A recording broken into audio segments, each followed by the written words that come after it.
ظالم جس وقت ظلم کرتا ہے نا، اس وقت وہ یہ سمجھ بیٹھتا ہے کہ میں ہمیشہ اسی طاقت میں رہوں گا۔ ظالم جب ظلم کرتا ہے تو وہ سمجھتا ہے کہ شاید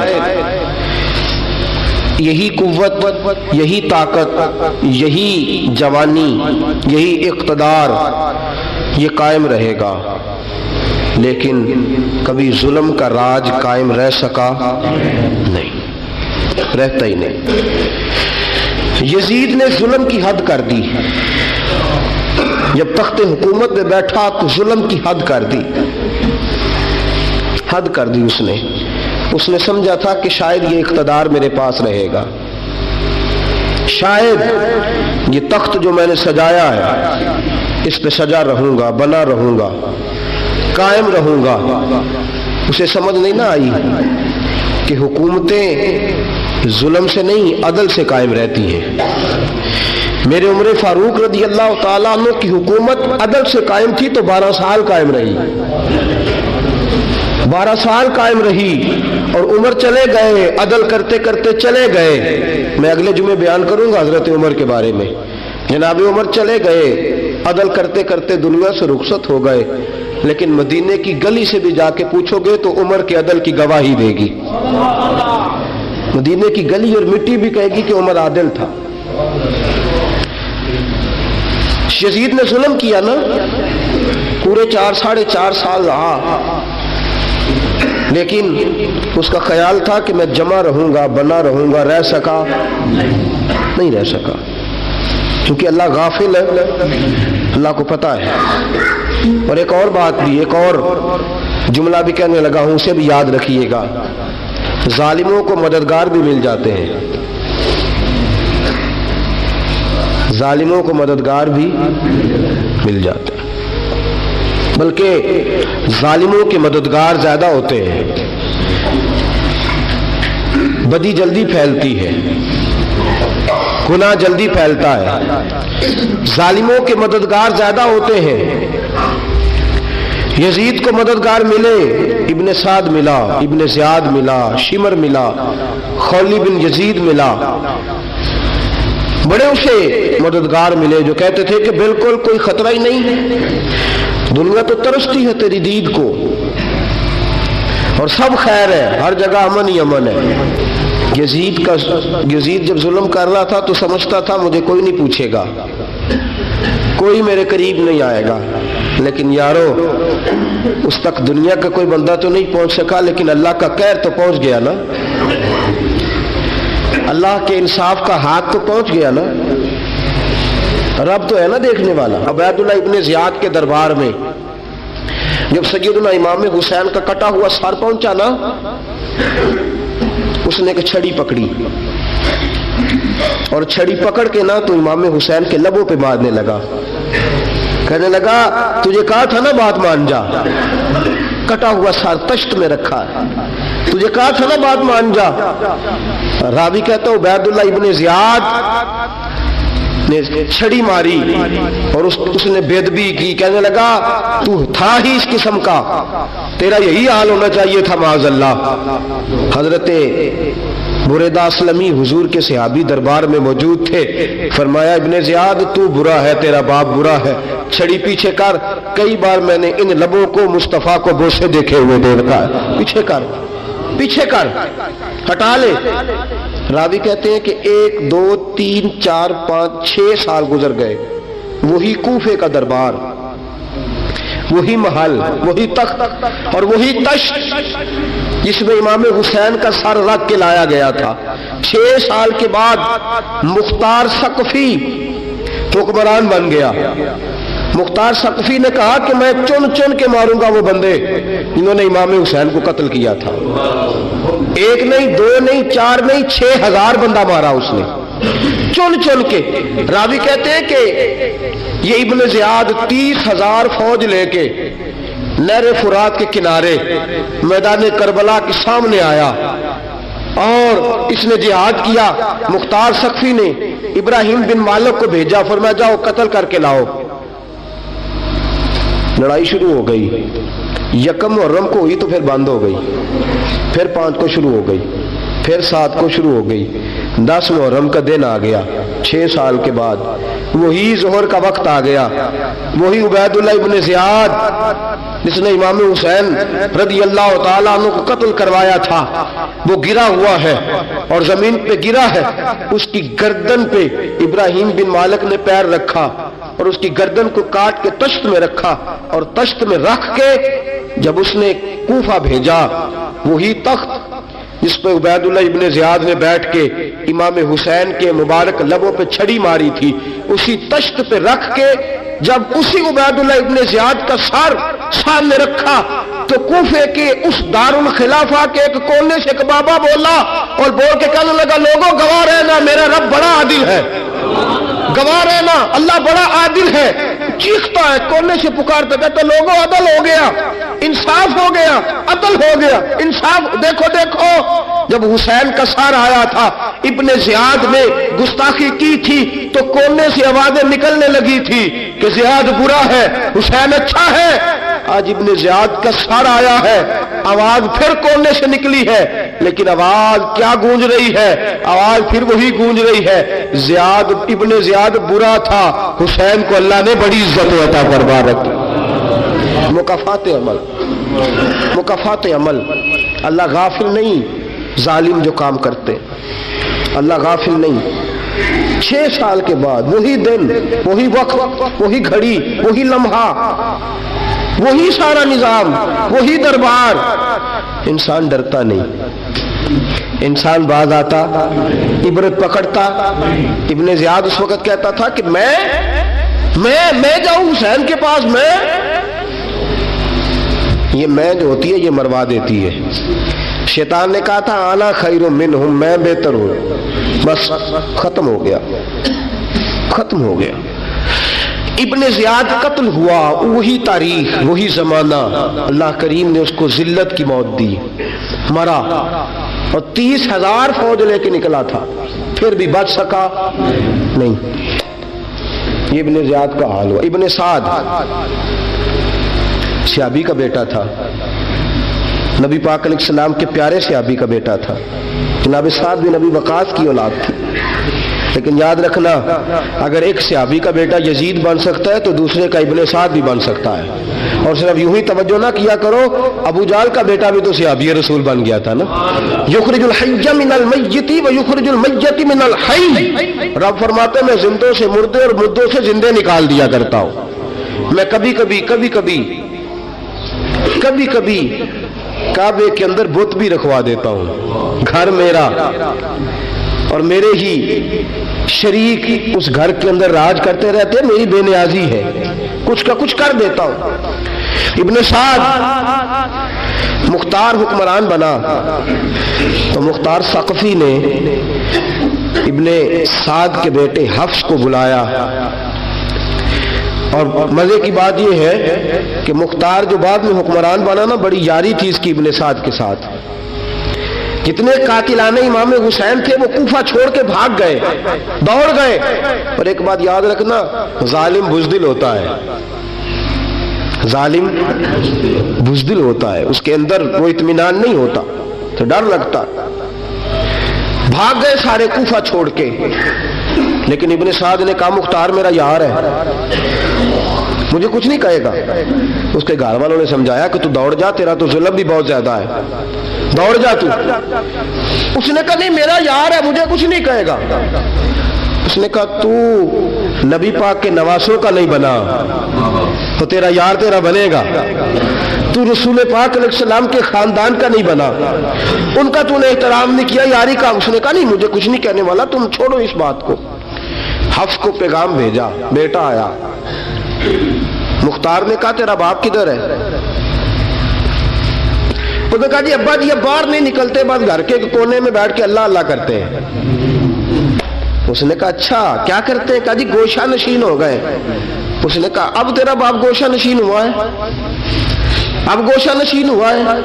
بھیڑیے سے لومڑی نے کہا کہ جاؤ شکار کر لو، تو بھیڑیا کہنے لگا بوڑھا ہو گیا تھا نا، بھیڑیا کہنے لگا نہیں میں نیک ہو گیا ہوں، میں نے شکار کرنا چھوڑ دیا ہے۔ میں کسی جانور کو تنگ نہیں کرتا، تو لومڑی کہنے لگی نہیں بادشاہ سچی بات کر، اب تجھ سے دوڑا ہی نہیں جاتا، اب شکار پکڑا جاتا، اب تجھ سے دوڑا نہیں جاتا پکڑا، اب تیرے اندر آج بھی طاقت آئے تو کم کرے نہ، تو اب بھی چھوڑنے والا، اب تجھ سے دوڑا نہیں جاتا۔ ملا رومی فرماتے ہیں بوڑھا ہو کے تو بھیڑیا بھی نیک ہو جاتا ہے۔ کہا کہ جاؤ تمہیں بلا رہا ہے، کہا نہیں جی میرے ابا جی نا آپ اندر رہ کے اللہ اللہ کرتے، اس نے کہا اسے اللہ اللہ یاد آئی ہے، اب اللہ اللہ یاد آئی ہے، کچھ گناہ ایسے ہیں جو رب معاف نہیں کرے گا۔ فرمایا وہ جتنی مرضی نمازیں پڑھے، جتنے مرضی روزے رکھے، جتنی مرضی نفل پڑھے، سارا کچھ کر لے، لیکن اللہ کبھی حسین کے گستاخ کو معاف نہیں کرے گا، کبھی نہیں معاف کرے گا، اس لیے کہ جو حسین کا بے ادب ہے وہ دراصل رسول پاک کا بے ادب ہے، اللہ اسے معاف کرے گا؟ ظالم میں اس نے ظلم کیا، ابھی 6 سال ہی تو گزرے تھے،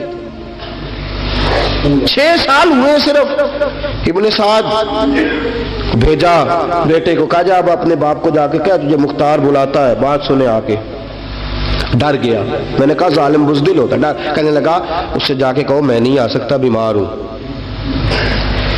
اس نے کہا چلو وہ نہیں آ سکتا تو ہم تو جا سکتے ہیں نا، ہم تو جائیں گے نا۔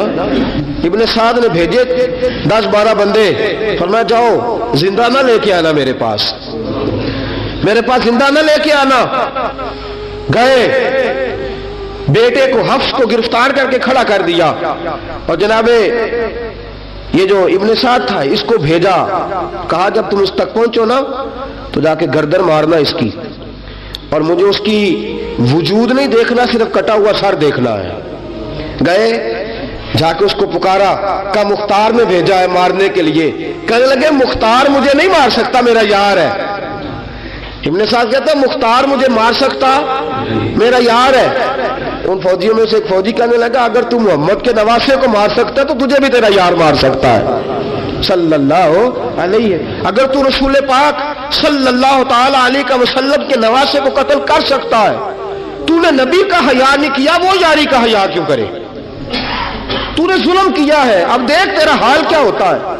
گرفتار کر لیا، منتیں کرتا رہا۔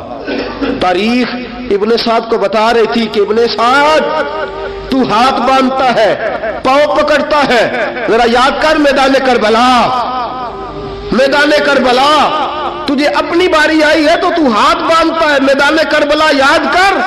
حسین نے بھائی کی بھی لاش اٹھائی تھی، حسین نے جوان بیٹے کی میت بھی اٹھائی تھی، 6 مہینے کا علی اصغر بھی اس کی گود میں دم توڑ گیا تھا، اس کی بیٹیاں پیچھے تھی، بہن پیچھے تھی، بھانجیاں پیچھے تھی، بھتیجیاں پیچھے تھی، لیکن حسین نے ایک بار بھی ہاتھ نہیں باندھے۔ یہ کون ہے اٹا ہوا، غبار سے پھٹا ہوا، ہزاروں کوفیوں کے درمیان وہ اکیلا ہی ڈٹا ہوا، یہ بالیقین حسین ہے، نبی کا نور عین ہے۔ فرمایا یہ وہ میدان کربلا بھی یاد کرنا، تو ظالم تھا نا، معافیاں مانگ رہا ہے۔ حسین رسول پاک کے نواسے تھے، ایک بار بھی معافی طلب، دیکھ منظر یاد کر۔ ابن سعد کا ایک ہی بار میں سر قلم کیا، ایک ہی بار میں۔ امام حسین پہ تو پہلے 82 زخم لگے تھے تلوار کے، 82 زخم تلوار کے، نیزوں کے، اور کئی نیزوں کی انیاں امام حسین کے وجود میں ٹوٹ گئی تھی۔ امام حسین رضی اللہ تعالیٰ عنہ پہلے ڈٹے رہے، جمے رہے، بڑی دیر کے بعد گر، پہلے ہی بار میں گر گیا۔ ابن سعد کا کٹا ہوا سر پہنچا تو بیٹا کھڑا تھا۔ مختار سقفی نے کہا کہ تیرا باپ میں نے مار دیا ہے۔ کہنے لگا کوئی مزہ نہیں رہا زندگی میں۔ اس نے کہا چلو ٹھیک ہے تمہیں بھی مار دیتے ہیں، اگر مزہ نہیں رہا تو مار دیتے۔ کاٹ دیا سر اس کا بھی، دونوں سر کاٹے، تشت میں رکھے، اور مدینہ منورہ حضرت محمد بن حنفیہ رضی اللہ تعالیٰ عنہ جو امام حسین کے چھوٹے بھائی تھے، جناب علی کی دوسری زوجہ کے بیٹے تھے، جناب علی کے صاحبزادے ان کے پاس بھیجے، اور بھیج کے کہا کہ لو ابن سعد کا سر حسین کا بدلہ ہے اور اس کے بیٹے کا سر علی اکبر کا بدلہ ہے۔ جب محمد بن حنفیہ کے پاس پہنچے تو آپ نے فرمایا یہ کمینوں کے سر میرے بھائی کے سر کا بدلہ ہو ہی نہیں سکتے، یہ کہاں حسین کا بدلہ ہو سکتے ہیں؟ وہ حسین ابن علی، وہ حسین ابن علی، حسین ابن علی کی شان رفت کوئی کیا جانے، حسن جانے، علی جانے، نبی جانے، خدا جانے۔ وہ حسین ابن علی کہ باپ جنہاں دا ہر میدان اندر لڑدا رہیا سی کل ایمان بن کے، ماں جنہاں دی سجدۃ النساء ہوئے تے نانا عرش تے جاوے مہمان بن کے۔ فرمایا یہ حسین کا بدلہ ہو سکتے ہیں؟ وہ خولی بن یزید، خولی بن یزید جس نے امام حسین کا سر کاٹا تھا، پتہ چلا نا، دیکھیں نا امام حسین کو کتنے موقع ملے تھے کربلا سے جانے کے، پہلے موقع پر ہی اور بن یزید نے کہا کہ امام آپ جانا چاہے تو میں رستے کھول دیتا ہوں، آپ تشریف لے جائیں۔ امام حسین نے فرمایا میں علی کا بیٹا ہوں، دوڑوں گا نہیں، میں دوڑوں گا نہیں، میں نہیں جانے والا۔ خولی بن یزید دوڑ گیا، کوفہ چھوڑ کے دوڑ گیا اور کسی دور دراز علاقے میں جا کے ڈیرا لگا لیا۔ پھر وہاں سے واپس آیا کہ کسی نے کہا امن ہو گیا، آجا، آ گیا دوبارہ کوفے۔ مختار کو پتا چلا کہ آ گیا ہے، پھنس گیا ہے، گھر پہنچ گیا ہے۔ اس کی بیوی جو تھی نا خولی بن یزید کی، بڑی محبت کرتی تھی نبی پاک کے خاندان کے ساتھ، حضور کے خاندان کے ساتھ بڑی محبت کرتی تھی، اور محبت والوں کا انداز پتہ کیا ہے؟ رنگے چمن پسند، نہ پھولوں کی بو پسند، ہم کو ہے وہ پسند جسے آئے تو پسند۔ یہ انداز ہے، انداز محبت یہ ہے کہ نبی پاک کا غلام نہ ہو، سگا چچا بھی ہو تو مانتے نہیں، غلام نہ بنے، سگا چچا بھی ہو تو مانتے نہیں، اور نبی پاک علیہ السلام کا غلام ہو، چاہے حبش کا رہنے والا بلال ہی کیوں نہ ہو، سردار مانتے ہیں۔ یہ انداز محبت ہے۔ وہ بیوی بڑی محبت کرنے والی تھی، اس نے پیغام بھیجا، اس نے کہا آ گیا ہے گھر، بندے بھیجے، کہا جاؤ خولی کو پکڑ کے لاؤ۔ مختار نے کہا جلدی لاؤ، حکمران نے حکم دیا لاؤ، پکڑ کے گئے، گھر کے اندر گئے تو چھپ گیا۔ چھپا کہاں؟ ٹوکرے کے نیچے۔ میں نے کہا ظالم بزدل ہوتے، ایک ٹوکرے کے نیچے چھپ گیا۔ بیوی سے کہنے لگا، ان سے کہنا میں گھر کوئی نہیں، ان سے کہو میں گھر نہیں۔ بیوی کہنے لگی چلو ٹھیک ہے، دروازے پہ گئی، وہ کہنے لگے ہم خولی بن یزید کو گرفتار کرنے آئے ہیں، منہ سے پکار کے کہنے لگی گھر کوئی نہیں، منہ سے، اور ہاتھ کے اشارے سے کہنے لگی وہ ٹوکرے کے نیچے چھپا ہوا ہے، منہ سے کہنے لگی کوئی نہیں گھر، تاکہ سن لے، اندر سن لے، منہ سے کہنے لگی کوئی نہیں، ہاتھ کے اشارے سے کہنے لگی چھپا ہوا ہے ٹوکرے کے نیچے۔ گئے، جا کے ٹوکرا ہٹایا، اپنے پاس بہت ساری دولتیں اور جائیدادیں وہ ساری دے دی، کہنے لگا یہ میرے پاس کتنا پیسہ ہے، یہ بہت سے کاغذات ہیں، یہ کتنے زیورات ہیں، لے لو، مجھے چھوڑ دو۔ انہوں نے کہا وہ حکومت کدھر ہے جس کے لیے تم نے حسین کا سر کاٹا تھا؟ کدھر ہے وہ تمہارے تخت، اور کدھر گئی وہ تمہاری سلطنتیں، اور کدھر گئی وہ تمہاری دولت اور اقتدار، اور کدھر ہے وہ تمہارا اسلحہ جس کی بنیاد پر تم نے رسول پاک کا خون میدان کربلا میں بہایا تھا، وہ ہمارے سامنے لے کے آ۔ کہنے لگا یہ تھوڑے سے انعامات جو میں نے اکٹھے کیے تھے، یہ دنیا کی گندی دولت، اس کے لیے میں نے میدان کربلا میں امام حسین کا مبارک سر مبارک تن سے جدا کیا تھا، لے لو، مجھے چھوڑ دو۔ انہوں نے کہا نہ دنیا میں لے تجھے چھوڑیں گے اور نہ اللہ ہی تجھے قیامت کے دن چھوڑے گا۔ گرفتار کر کے لائے، گرفتار کر کے لائے۔ مختار نے کوفے کے بازاروں کے اندر اعلان کیا کہ آؤ باہر نکلو، تمہیں بتاؤں حسین ابن علی کا خاندان گرفتار کر کے انہی کوفے کی گلیوں میں پھرایا گیا تھا نا، یہی گھمایا گیا تھا، آؤ تمہیں دکھاؤں خدا کا انتقام اور اللہ تبارک و تعالیٰ کا انصاف تمہیں دکھاؤں، آؤ میدانوں میں نکلو، گھروں سے باہر آؤ۔ مختار ثقفی اگرچہ بندہ آباد میں یہ بھی ٹھیک نہ نکلا، لیکن بعض اوقات میرے نبی پاک علیہ السلام نے فرمایا اللہ اپنے دین کا کام اپنے نافرمان سے بھی لے لیا کرتا ہے، اس نے کام لینا ہو فاسق سے بھی لے لیتا ہے۔ اللہ نے لے لیا کام، نکلو میدانوں میں، نکلے باہر، چوک بھر گئے، گلیاں بھر گئیں، کوفے کے محلات بھر گئے۔ مختار نے کہا لوگوں 6 سال پہلے کی تاریخ بھی ذہن میں رکھنا، اور آج کا دن بھی تم کبھی مجیب و خولی بن یزید ہے کہ یہ نعرے لگاتا تھا کوفے کی گلیوں میں کہ میں نے حسین کا سر کاٹا ہے، میں نے حسین کا سر کاٹا۔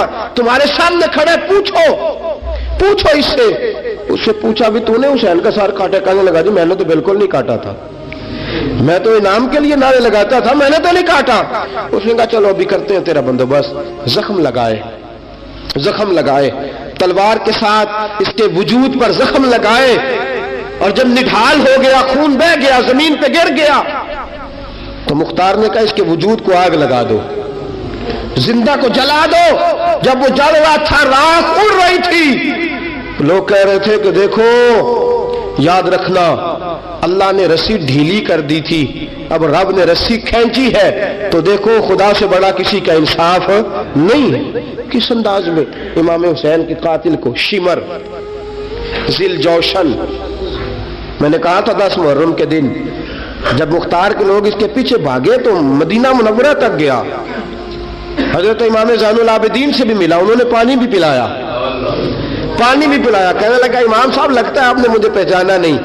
فرمایا میرا سارا گھر اجاڑ دیا، میں تجھے بھول سکتا ہوں؟ کہا پھر پانی کیوں پلایا ہے؟ فرمایا بند کرنا تمہارا کام ہے اور دشمنوں کو پلا دینا یہ ہمارے خاندان کا رواج ہے۔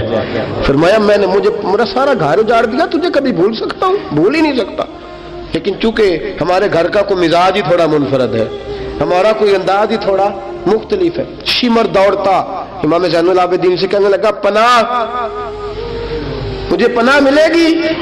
آپ نے فرمایا جسے اللہ پناہ نہ دے اسے بندہ بھی نہیں دے سکتا، تیرے پاس اب چارہ کوئی نہیں، اس لیے کہ اب تجھے دیکھے نا، یاد رکھنا ظالم دوڑتے ہیں نا، جب ظالم دوڑتے ہیں تو پناہ مانگتے پھرتے ہیں، جب ان کا توتی بولتا ہے تو کہتے ہیں ہم چما دیگرے نیست، ہمارے جیسا کوئی اور ہے ہی نہیں، اور جب رسی کھینچتا ہے اللہ تو پھر بھاگے پھرتے ہیں گلیوں اور بازاروں میں، دوڑے پھرتے ہیں۔ اس لیے کہتے ہیں کہ ڈر کے رہنا چاہیے، ڈر کے۔ آج ان کے ساری شمر کو کہا کہ تو اب تجھے کوئی پناہ دے نہیں سکتا، اس لیے کہ تو اللہ کی پکڑ میں آنے والا ہے۔ شمر دوڑتا دوڑتا ایک گاؤں میں جا کے چھپ گیا، وہاں کے لوگوں کو مارا پیٹا، کہا قبر کسی نے بتایا تو گردن اڑا دوں گا۔ رات کا سناٹا چھایا تو مختار سقفی کا گروہ پہنچ گیا، شمر کو گرفتار کر کے لایا۔ مختار سقفی نے کہا کہ اس کے نا ہاتھ اور پیر باندھو، یہ پانی بند کرتا تھا میرے امام کے بچوں پر، یہ پانی بند، اور نعرے لگاتا تھا، کھڑا ہو کے کہتا تھا کہ امام پانی جانوروں کو دوں گا، درندوں پرندوں چرندوں کو دوں گا، لیکن اگر علی اصغر مانگے گا تو پھر نہیں دوں گا، علی اکبر مانگے گا تو پھر نہیں دوں گا، عباس مانگیں گے تو پھر نہیں دوں گا، اگر زین العابدین مانگیں گے تو نہیں دوں گا، سکینہ شہربانو اور زینب کو پانی نہیں ملے گا، باقی ساری کائنات پیے گی، آپ کو نہیں ملے گا۔ یہ وہی شمر تھا، گرفتار کر کے لایا، 3 دن تک پیاسا رکھا اور زبان اتنی لمبی باہر نکل آئی، العطش العطش کی آوازیں بلند کرنے لگا۔ کہا جناب اس کا کرنا کیا؟ کہا اس کے ہاتھ باندھ دو، پیر باندھ دو، اور جو بھوکے کتے ہیں نا جن کو کئی دنوں سے میں نے بھوکا رکھا ہوا ہے، وہ کتے اس پر چھوڑو، اور جب کتے اس کا گوشت نوچے تو کوفے کے بازاروں میں اعلان کرنا کہ جو نبی پاک کی اہل بیت کا گستاخ ہو اسے اسرائیل بھی جان نکالنے نہیں آتے، کتے نوچتے ہیں، تڑپتا ہے لیکن جان نکلتی۔ کہا آؤ دیکھو آ کے یہ ہے میت کسی بے ادب کی، منہ دکھانے کے قابل نہیں ہے، ان کے دشمن پہ لعنت خدا کی، رحم پانے کے قابل نہیں ہے۔ میں دیکھو جان بھی نہیں نکل رہی۔ فرمایا یہ وہ ہے جس کو 2 گز زمین بھی نہیں مل سکی، کتوں کے پیٹوں میں اسے جگہ ملی ہے، یہ وہ تھا۔ تو جناب امام حسین رضی اللہ تعالیٰ عنہ کے خاندان پہ پانی بند کرنے والا تھا۔ میرے عزیزو دیکھو، رب فرماتا ہے کہ میں کبھی کسی ظالم سے غافل نہیں